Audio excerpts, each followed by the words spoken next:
ചെറുപ്പം മുതലേ വളരെ ഭയങ്കര ആഗ്രഹമുണ്ട് ഹിഫ്ള് പഠിക്കണം. എൻ്റെ മുമ്പിൻ്റെ കാക്കു ഹിഫ്ള് പഠിച്ചിരുന്നു. അപ്പം തന്നെ ഭയങ്കര ആഗ്രഹമാണ് ഹിഫ്ള് പഠിക്കണം എന്നുള്ളത്. ഫദ്കുറൂനി അദ്കുറുകും വഷ്കുറൂലി വലാ തക്ഫുറൂൻ.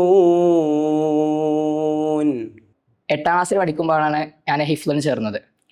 8, 9 ഈ 2 വർഷവും പിന്നെ 10ാം ക്ലാസ്സിൻ്റെ കുറച്ച് ഭാഗം എടുത്തിട്ടാണ് പഠിച്ചത്. ലൻ യനാലല്ലാഹ ലുഹൂമുഹാ വലാ ദിമാഉഹാ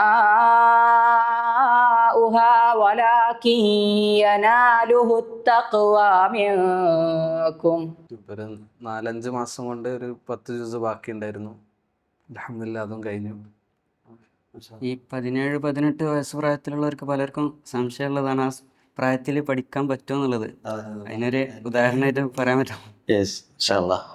അത് ശരിയാണ്. നമുക്ക് പല ചിന്തകളും പല കാഴ്ചപ്പാട് കാര്യങ്ങളൊക്കെ ആണ് ആ ഒരു ഏജിൽ. എന്നാലും എന്താ പറയുക, ഇൻട്രസ്റ്റ് ഉണ്ടെങ്കിൽ സുഖമായിട്ട് കൊണ്ടുപോകാം. എപ്പോഴും പറയാറുള്ളത് ചെറുപ്പത്തിലേ പോയി കഴിഞ്ഞാൽ മാത്രമാണ് ഇപ്പോൾ പഠിക്കാൻ പറ്റുക എന്നതാണ് പലരുടെയും ധാരണ. ഇദ് ഖാല ലഹു റബ്ബുഹു അസ്ലിം ഖാല അസ്ലംതു ലിറബ്ബിൽ ആലമീൻ. ഇപ്പോൾ ലാസ്റ്റത്തെ വർഷം മുഴുവൻ ഞാൻ ഓൺലൈനിലായിരുന്നു. ഞങ്ങളെ ആ ഓൺലൈനിലുണ്ടായ ഒരു ഡെവലപ്മെൻറ്റും അതിൽ ഇപ്പോൾ MTech തുടക്കത്തിൽ ഇങ്ങനെ ജസ്റ്റ് അതിൻ്റെ ആ ഒരു വ്യത്യാസം നമുക്ക് മനസ്സിലാവുമല്ലോ. തുടക്കത്തിൽ കൊടുത്തിരുന്നതും പിന്നെ ഡിഫിക്കൽറ്റീസ് ഇങ്ങനെ മാറി കടന്നതും. എന്തായാലും 3 കൊല്ലം നല്ല അനുഭവങ്ങൾ അവിടുന്ന് കിട്ടിയിട്ടുണ്ട്. ഒരു ഹൈബ്രിഡ് മോഡൽ ഹിഫ്ള് പഠിച്ച ആളാണ്.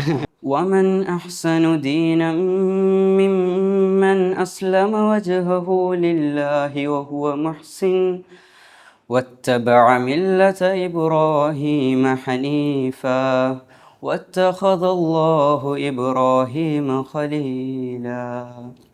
പിന്നീട് ഞാൻ പല മേഖലകളിലും പ്രവർത്തിച്ചുകൊണ്ടിരിക്കുമ്പോഴും ഹിഫ്ള് എപ്പോഴും നമുക്കൊരു മുതൽക്കൂട്ടായിട്ടുണ്ട്. ഫഫ്അൽ മാ തുഅ്മർ സതജിദുനി ഇൻഷാ അല്ലാഹു മിനസ് സാബിരീൻ.